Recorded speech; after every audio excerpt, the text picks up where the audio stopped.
इस वीडियो को देखने के बाद तुम रोने वाले हो, क्योंकि मैंने महाअवतार नरसिम्हा मूवी देख ली और इसकी एंडिंग इतनी इमोशनल है ना कि मैं तुम्हें बता नहीं सकता। इसीलिए मैं आज इस मूवी की एंडिंग तुम्हें एक्सप्लेन करने वाला हूँ। और तो और ये मूवी तुम्हारे लिए कई सारे क्वेश्चंस भी छोड़ करके जाती है एंडिंग में, जिसका आंसर तुम्हें इस वीडियो में मिलने वाला। जैसे कि लास्ट में नरसिम्हा भगवान हिरण्यकश्यप को मारने के बाद भी उनका रेज मोमेंट, उनका गुस्सा शांत क्यों नहीं होता है, फिर किस तरीके से प्रहलाद उनके गुस्से को शांत करते हैं। और तो और सबसे बड़ी बात ये कि इस मूवी का यूनिवर्स किस तरीके से आगे बढ़ने वाला है। हिरण्यकश्यप के मारने के बाद प्रहलाद का क्या होता है, एंड आफ्टर दैट प्रहलाद के पिता यानी हिरण्यकश्यप प्रहलाद को इतना ज्यादा हेट करता था, लेकिन प्रहलाद फिर भी अपने पिता को इतना ज्यादा प्यार करता था कि वो नरसिम्हा भगवान से लास्ट में उनके लिए जस्टिस मांगते हैं। तो ये सारी चीजें तुम्हें इस एंडिंग एक्सप्लेनेशन के ये एपिसोड नंबर 19 के वीडियो में समझ में आएंगी। तो चलो इस मूवी के फ्यूचर और एंडिंग एक्सप्लेनेशन की शुरुआत करते हैं। तो एंडिंग की स्टार्टिंग होती है वहां से जब प्रहलाद को भगवान विष्णु अपने दर्शन दे देते हैं। अब यहाँ पर दर्शन देने के बाद प्रहलाद जी बहुत खुश हो जाते हैं एंड उनका उनसे कुछ भी नहीं मांगना होता है। वो बस इतना चाहते थे कि आप हर जगह जहाँ भी मैं देखूं केवल आप ही दिखो। और भगवान विष्णु उन्हें खुद ये बात कन्फ्रंट करते हैं कि तुम मेरे भक्त नहीं हो, बल्कि मैं तुम्हारा सबसे बड़ा भक्त हूँ, क्योंकि कभी भी उन्हें ऐसा भक्त देखने को नहीं मिला है। इसलिए भगवान विष्णु उन्हें ये वरदान देते थे कि तुम जहाँ भी जाओगे वहाँ मैं तुम्हें ही दिखूंगा। लेकिन कहानी यहाँ से बदलती है कि उनके पिताजी प्रहलाद को राज्य से बाहर निकाल देते हैं, कहते हैं कि इन्हें समुद्र में फेंक दो।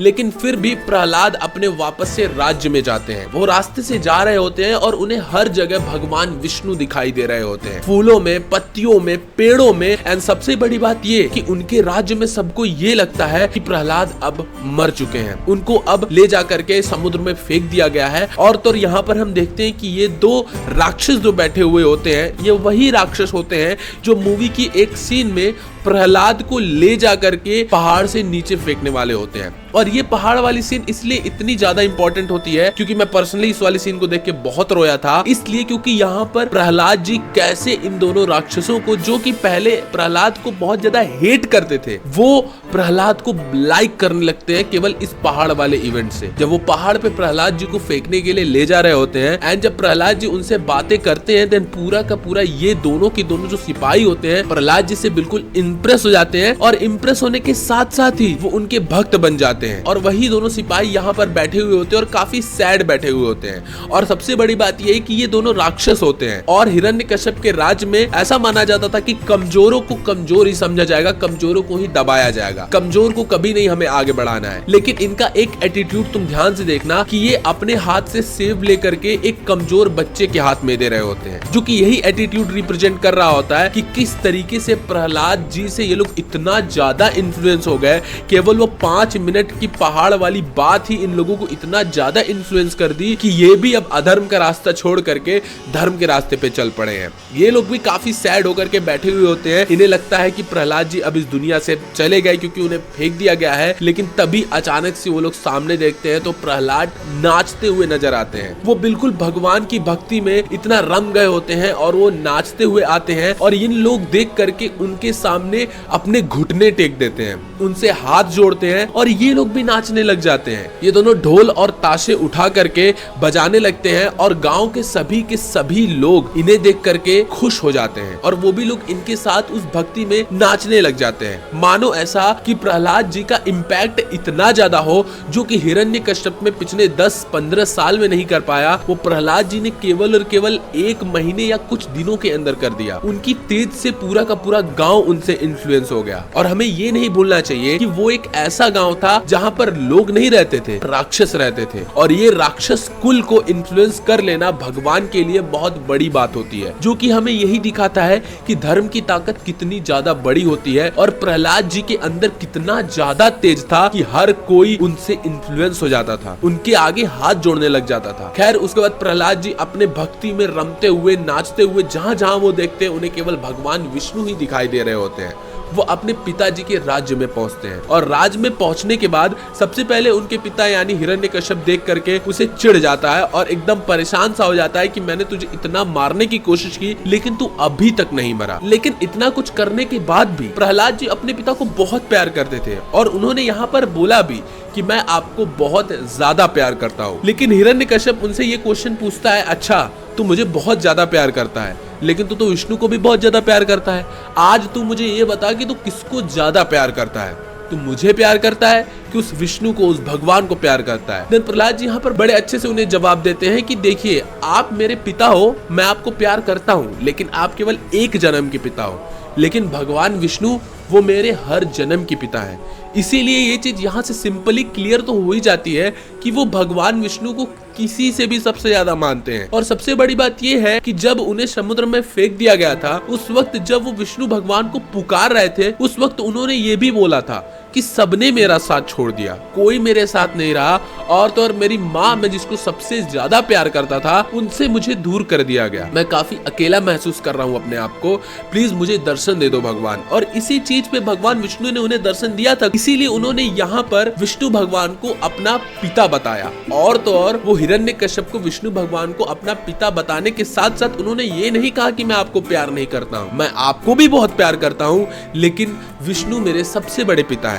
और तो और उन्होंने ये भी बोला कि मैं मानता हूँ पिताजी कि आप विष्णु भगवान से बहुत नफरत करते हो, लेकिन विष्णु भगवान आपसे नफरत नहीं करते, बल्कि उनका जो प्यार है अपने शत्रुओं के लिए, वो तो एक माँ और बेटे के प्यार से भी ज्यादा है। इसीलिए आप भगवान विष्णु से माफी मांग लो और उनके चरणों में गिर जाओ।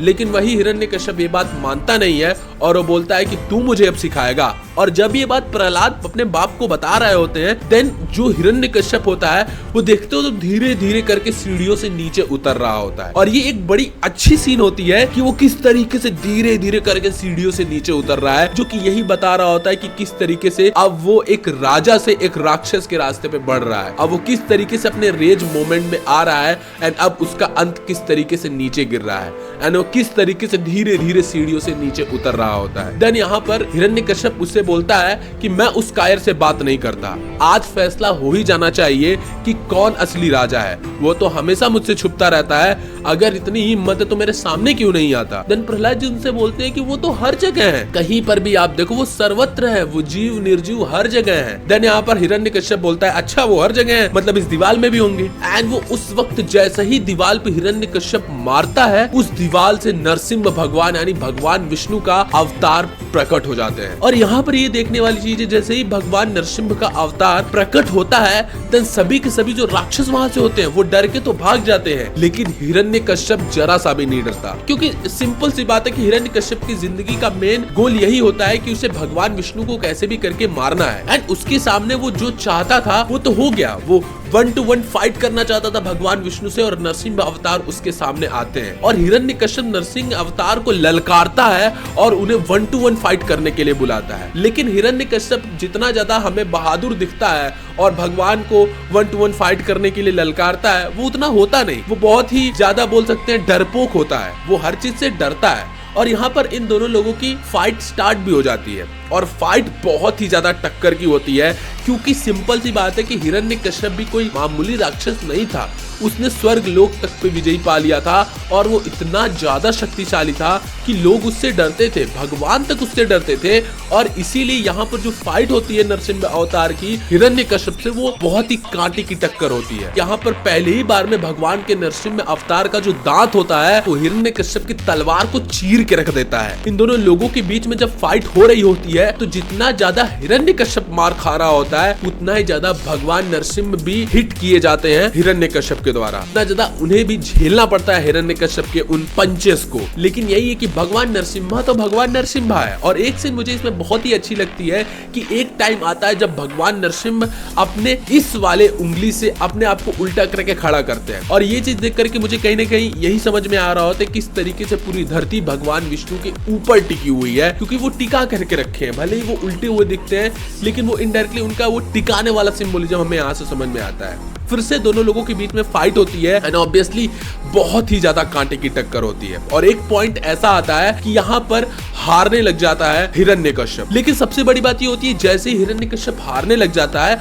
वो अपने हार को स्वीकार नहीं करता, वो छल करता है। वो छल के लिए अपने सभी सैनिकों को आगे भेजता है कि इसे मार दो और अपने वहां से गायब हो जाता है। लेकिन यही भगवान नरसिम्हा के रेज मोड को बहुत ज्यादा एक्टिवेट कर देता है। अब तक भगवान नरसिम्हा एक नॉर्मल फाइट कर रहे थे हिरण्यकश्यप को हराने के लिए, लेकिन अभी उनके सामने सारी राक्षस सेना आ चुकी थी, जिसकी वजह से हमें देखने को मिलता है कि भगवान नरसिम्हा अब और भी ज्यादा गुस्से में, और भी ज्यादा रेज में आ चुके हैं और उनका वो गुस्सा इतना ज्यादा ब्रूटली अटैक करने लग जाता है उन राक्षसों को कि वो बस खून ही खून करते चले जाते हैं। वो पेट फाड़ते चले जाते हैं, सर काटते चले जाते हैं, अपने दांतों से कई लोगों के शरीर को फाड़ डालते हैं। और जैसे जैसे वो मारते जाते हैं भगवान नरसिम्हा जी, वैसे वैसे और सैनिक आते जाते हैं और उतना ही ज्यादा भगवान नरसिम्हा का वो रेज मोड एक्टिवेट हो जाता है। वो रेज मोड बढ़ता जाता है और ज्यादा गुस्से में पागल होते चले जाते हैं। और ये सब प्रहलाद खड़ा होकर के देख रहा होता है। लेकिन सबसे बड़ी बात ये कि एक पॉइंट ऐसा आता है कि बाहर से और भी ज्यादा उन राक्षसों के सेना जो होती है वो उस महल के अंदर आती है। लेकिन ये बड़ा देखने वाला पॉइंट है कि जैसे ही वो महल के अंदर आते हैं, वो इनिशियली वो राक्षस कुछ नहीं करते, लेकिन जैसे ही उसमें से एक राक्षस तलवार निकालता है जो कि इनडायरेक्टली भगवान नरसिम्हा को युद्ध के लिए ललकारता है, और भगवान नरसिम्हा लिटरली दरवाजे को बंद करते हैं, उस महल के पर्दे को लगाते हैं और एक ही वार में उन लोगों को इतना ब्रूटल तरीके से मारते हैं कि किसी भी भगवान की इतनी हिम्मत नहीं होगी कि कितना ब्रूटल तरीके से वो मारे। लेकिन एक पॉइंट और होता है जो कि भगवान नरसिम्हा की ब्रूटैलिटी को और भी ज्यादा बढ़ा देता है, उनके गुस्से को और भी ज्यादा रेज में लेकर के आ जाता है। जब प्रहलाद के ऊपर कुछ राक्षस हमला करने के लिए जाते हैं, भगवान नरसिम्हा प्रहलाद की तरफ भागते हैं और भागते भागते रास्ते में जितने राक्षस आते हैं उनको काटते चले जाते हैं और उन राक्षसों को मारने का मौका तक नहीं मिलता, वो पहले ही खुद मर जाते हैं। और ये चीज भगवान नरसिम्हा के इस रेज मोड को एक्टिवेट कर देता है। और वहीं दूसरी तरफ जहां पर हिरण्यकश्यप किसी एक जंगल में होता है और एकदम थक चुका होता है और भगवान नरसिम्हा का उसे बहुत गंदा ट्रॉमा आता है, वो डर चुका होता है भगवान नरसिम्हा से, वो आंखें बंद करता है तो उसे बस भगवान नरसिम्हा ही दिखाई दे रहे होते हैं। लेकिन सबसे बड़ी बात तो तब होती है जब वो सामने पानी पीने के लिए जाता है और अपने हाथ में जल लेता है तो उसके हाथ में जल नहीं, रक्त यानी खून दिखाई दे रहा होता है। और जैसे ही वो सामने देखता है भगवान नरसिम्हा उसी पानी में अपने खून से लथपथ हाथों को धो रहे होते हैं, जो कि उसे एक बहुत ही भयानक अलग से ट्रॉमा देता है। और वो जब अगल बगल फिर से देखता है तो भगवान नरसिम्हा गायब हो चुके होते हैं और इसी चीज रियलाइज हो जाती है कि अब वो यहाँ तो नहीं बचने वाला, उसे अब इस धरती से बाहर निकलना पड़ेगा अपनी शक्ति को दिखाने के लिए। और वही होता भी है, वो जल्दी से भगवान नरसिम्हा जैसे उसे ऊपर उठा करके फेंकते हैं, वो इस धरती यानी भूलोक से बाहर निकल के यूनिवर्स में चला जाता है। और जैसे यूनिवर्स में जाता है मानो उसके अंदर ऐसी शक्तियां आ गई हो कि वो पावरफुल हो गया, वो अपने साइज को, अपने शेप को बढ़ाते चला जाता है, वो अपनी लंबाई को और भी ज्यादा बढ़ाते चला जाता है, वो धरती और यूनिवर्स में एक बहुत ही बड़ा राक्षस बनते चला जाता है और वो लिटरली इंद्रदेव के स्वर्ग लोक से भी अपनी ऊपर लंबाई कर लेता है और उसे लगता है कि वही सब कुछ है। और वो डायलॉग भी बोलता है कि मैं वो सूर्य हूँ जो कि अंधेरे को सबसे ज्यादा प्रकाशित करता है।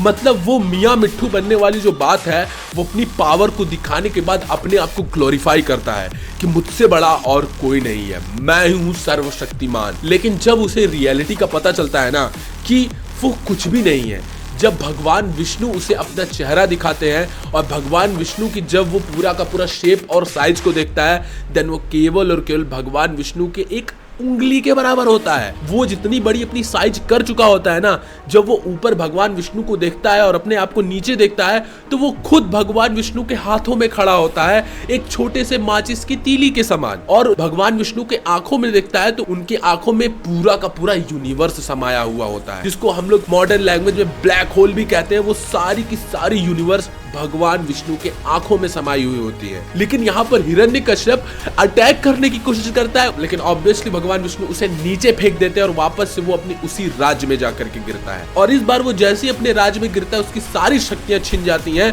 क्योंकि अब उसका मुकुट और जितना भी वो पहना होता है सब टूट जाता है और भगवान नरसिम्हा नीचे ही होते हैं और उसे पकड़ के घसीटते हुए इस महल की चौखट पे लेकर के आते हैं। दूसरी तरफ हिरण्यकश्यप हंस रहा होता है, जोर जोर से हंस रहा होता है, ये सोच करके किसी में इतनी हिम्मत नहीं है जो मुझे मार सके। और ये चीज वहां पर वो बोलता भी है कि ना कोई मुझे दिन में मार सकता है, ना कोई मुझे रात में मार सकता है, ना कि मुझे घर के अंदर मार सकता है, ना घर के बाहर मार सकता है, ना कोई मुझे धरती पे मार सकता है, ना कोई मुझे आसमान में मार सकता है, ना निर्जीव ना सजीव किसी अस्त्र से मुझे कोई नहीं मार सकता है। जैसे ही नरसिम्हा भगवान उसे पकड़ते हैं वो बोलता है कि क्यों डर गए क्या, और इसी बात पे नरसिम्हा भगवान उसे अपने जांघों पे रखते हैं। और ये चीज देखने को मिलता है जैसे ही नरसिम्हा भगवान उसे अपने जांघों पे रखते हैं, पीछे से शेषनाग नरसिम्हा भगवान को बैठने के लिए अपना स्थान बनाते हैं और नरसिम्हा भगवान शेषनाग के ऊपर बैठते हैं और हिरण्यकश्यप को अपने जांघे पे रखते हैं। और ये एक ऐसा पॉइंट होता है जो कि तुम्हें लिटरली समझना चाहिए कि यहाँ पर नरसिम्हा भगवान ने अपने आप को भगवान कहा है। और मैं ये चीज क्यों बोल रहा हूँ, क्योंकि इनके डायलॉग्स को जब तुम सुनोगे तो डायलॉग्स में नरसिम्हा भगवान बोलते हैं कि तू कितना बड़ा बेवकूफ है, मुझे तू क्या समझता है, मैंने खुद ब्रह्मदेव की रचना की है, मैं पूरे दुनिया की सृष्टि को चलाता हूँ, मैं ही भगवान हूँ, मैं ही ईश्वर हूँ, मैं ही इस पूरी दुनिया को बनाया हूँ। और ये बात मैं इसलिए तुम लोगों को बोल रहा हूँ क्योंकि भगवान विष्णु के जितने भी अवतार हुए हैं, खासकर बड़े बड़े अवतार जैसे मर्यादा पुरुषोत्तम भगवान श्री राम हुए या भगवान श्री कृष्ण, ये सब बड़े बड़े अवतार भी कभी भी ये एक्सेप्ट नहीं किए कि मैं ही भगवान हूँ। भगवान श्री कृष्ण महाभारत में एक्सेप्ट किए हैं कि हाँ मैं ही भगवान हूँ, मैं ही गॉड हूँ, लेकिन भगवान श्री राम ने कभी एक्सेप्ट नहीं किया था कि मैं ही भगवान हूँ, मैं ही विष्णु हूँ या फिर मैं ही इस संसार का रचयिता हूँ। लेकिन यहाँ पर नरसिम्हा भगवान इतना ज्यादा ओपनली तरीके से, मतलब इतना ज्यादा रेजफुल और इतने लंबे तरीके से उन्होंने एक्सप्लेन किया कि मैं ही सबका रचयिता हूँ। भगवान श्री कृष्ण ने भी महाभारत में किया था, लेकिन उन्होंने केवल बताया था कि हाँ मैं भगवान हूँ, लेकिन उन्होंने इतना लंबा चौड़ा नहीं एक्सप्लेन किया था। लेकिन यहाँ पर नरसिम्हा भगवान लिटरली बैठ के बताते हैं कि मैं ही संसार का रचयिता हूँ, मैंने ही संसार को रचा है, मैंने सबको बनाया है। और ये एक बहुत ही भयानक पॉइंट होता है जो कि क्लियरली बता रहा होता है कि भगवान नरसिम्हा कितना ज्यादा गुस्से में है। वो होता नहीं कि हाँ मैं बताता हूँ कि मैं हूँ कौन, और वो इतना ज्यादा बहुत ही रेयर मोमेंट हमें देखने को मिलता है कई अवतारों में कि भगवान विष्णु का अवतार हमें इतना ज्यादा गुस्सा देखने को मिला हो। एंड फिर वो हिरण्यकश्यप को ये चीज एक्सप्लेन करते हैं कि तुझे क्या लगता है कि तुझे कोई मार नहीं सकता, अभी देख तू, ना तू धरती पे है ना तू आसमान पे है, तू मेरे जांघे पे है, ना तू घर के बाहर है ना तू घर के अंदर है, तू चौखट पे है, ना ही यहाँ सुबह है ना ही रात है, शाम है। और ये चीज बोल करके लास्ट में वे बोलते हैं कि ना कोई तुझे सजीव अस्त्र मार सकता है ना निर्जीव अस्त्र मार सकता है, तेरे लिए मेरा ये नाखून जो कि ना सजीव है ना निर्जीव है यही काफी है। और यही बोल करके वो हिरण्यकश्यप के पेटों पे अपने नाखून को रख के लिटरली पेट फाड़ देते हैं। और हिरण्यकश्यप के पेटों से तुम्हें वो उसकी लार्ज इंटेस्टाइन और स्मॉल इंटेस्टाइन बाहर निकलते हुए दिखती है। मुझे काफी डिटेलिंग अच्छी लगी कि क्या शास्त्रों में लिटरली ये चीज मेंशन है उनके हिरण्यकश्यप के लार्ज और स्मॉल इंटेस्टाइन के बारे में कि किस तरीके से भगवान नरसिम्हा जी उसके छोटी आंत और बड़ी आंत को निकाल करके अपने गले में रख के फाड़ देते हैं पूरा का पूरा। और लास्ट में फिर फाड़ने के साथ साथ नरसिम्हा भगवान जी उसके हृदय यानी कलेजे को बाहर निकाल लेते हैं और फिर उसे ढकेल देते हैं। हिरण्यकश्यप चौखट से जाके गिरता गिरता सीधा इस पंडित के कदमों में जाकर के गिरता है जो कि राक्षसों का पंडित होता है। ये कोशिश करता है हिरण्यकश्यप को जिंदा करने का, लेकिन वो जिंदा कर नहीं पाता। उसकी जो सोल है वो भगवान नरसिम्हा जी के अंदर घुस जाती है और भगवान नरसिम्हा जी अपने हाथों से उसके कलेजे को फोड़ देते हैं, लिटरली मतलब उसके हार्ट को पूरा का पूरा नष्ट कर देते हैं।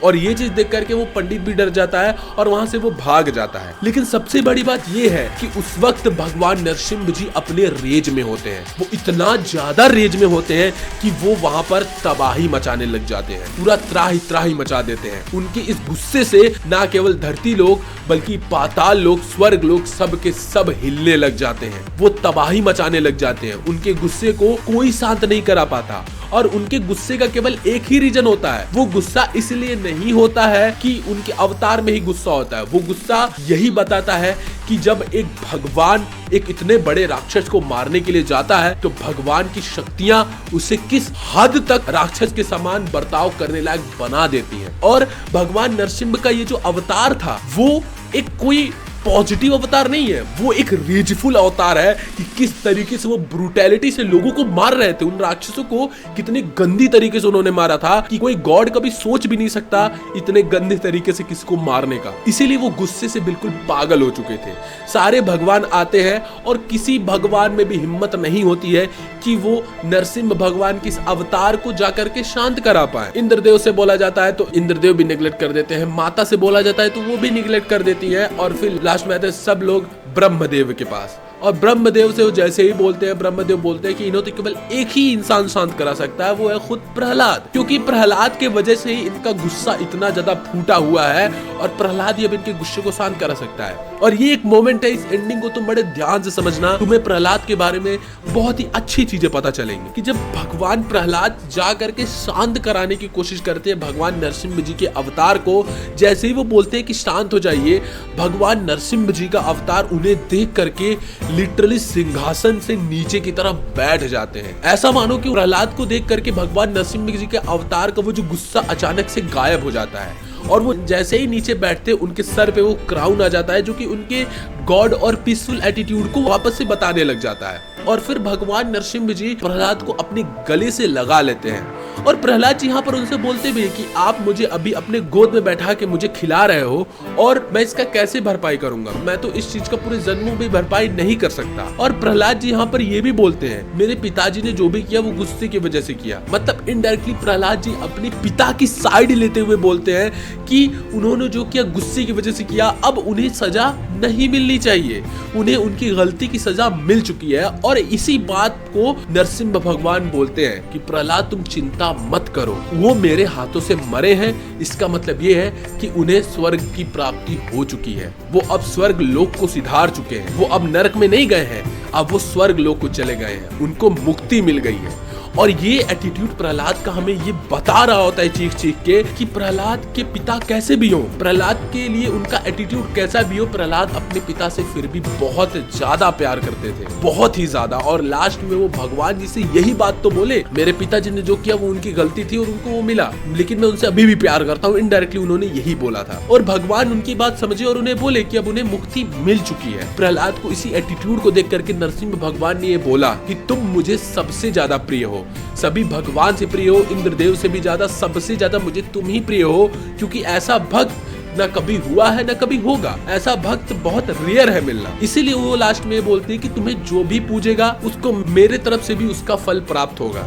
एंड आफ्टर दैट इसके बाद इस कहानी की एंडिंग हो जाती है, लेकिन हमें एक सीन दिखाई देता है जहाँ पर भगवान इंद्र बड़े खुश होते हैं। नारद आकर के उन्हें फिर से रिमाइंड कराते हैं कि अभी खुश होने की जरूरत नहीं है, भले ही हिरण्यकश्यप मर गया लेकिन अभी 2 और बचे हुए हैं। अब ये 2 और किसकी बात कर रहे होते हैं मैंने तो उतना ध्यान से नोटिस नहीं किया, लेकिन मुझे जहाँ तक पता है ये नारद जी 2 और के बारे में, मतलब ये प्रहलाद के बच्चे और उनके ग्रैंडसन के बारे में बात कर रहे होते हैं। जी हाँ, प्रहलाद का जो बच्चा होता है जो बाद में राजा बनता है, जिनका नाम होता है विरोचना, और विरोचना का भी एक बच्चा होता है जिनका नाम होता है बलि, जिनको महाबली भी बोला जाता है। इन दोनों का भी बड़ा अच्छा संवाद है इंद्रदेव को लेकर के, और इन दोनों लोगों ने इंद्रदेव को वापस से हरा दिया था। उनकी भी कहानी बड़ी इंटरेस्टिंग है, जिसके बारे में मैं इसके जब पार्ट 2 यानी इस फ्यूचर को एक्सप्लेन करने वाली एक वीडियो बनाऊंगा, जिसमें मैं प्रहलाद के बाद क्या क्या हुआ था उसके बारे में जब मैं एक्सप्लेन करूंगा तब मैं उस वीडियो में बताऊंगा। और तो सबसे बड़ी बात, हमें लास्ट में इस यूनिवर्स के बारे में बताया जाता है कि अब अगली मूवी ये लोग निकालने वाले हैं परशुराम जी के ऊपर, 2027 में आने वाली है। और तो इन्होंने हर विष्णु के भगवान अवतार के बारे में एक मूवी बनाने का फैसला लिया है,